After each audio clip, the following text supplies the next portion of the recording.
Hello guys, আমরা আজকে কথা বলবো স্মার্টনেস নিয়ে। তো আমাদের অনেকের প্রচলিত ধারণা আছে যে সুন্দর জামা কাপড় আর সুন্দর দেহ ফিগার থাকলেই সে স্মার্ট, লেখাপড়া জানলেই সে স্মার্ট। না, আসলে ব্যাপারটা কিন্তু আসলে তা নয়।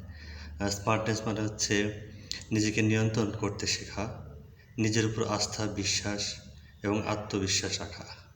স্মার্টনেস মানে হলো নিজের ব্যক্তিত্বকে ইউনিক করে গড়ে তোলা। স্মার্টনেস মানে হলো চোখে চোখ রেখে কথা বলা, সত্য সুন্দরের পূজারী হওয়া। আহ, আপনি যদি আপনার কথায় এবং কাজে আরেকজন ভাইকে বা আরেকজনকে বিরক্ত না করেন, তাহলে আপনি সবচেয়ে বেশি স্মার্ট। আপনি অবশ্যই খেয়াল রাখবেন যে আপনার কথা এবং কাজে কেউ বিরক্ত হচ্ছে কিনা। যদি কেউ বিরক্ত না হয়, তাহলে বুঝবেন যে আপনি স্মার্ট।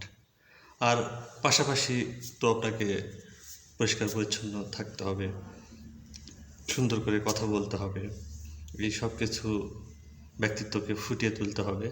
এগুলো হচ্ছে পাশাপাশি থাকবে। তো মেইন কথা হলো আপনার কথা এবং কাজে কেউ যেন বিরক্ত না হয়।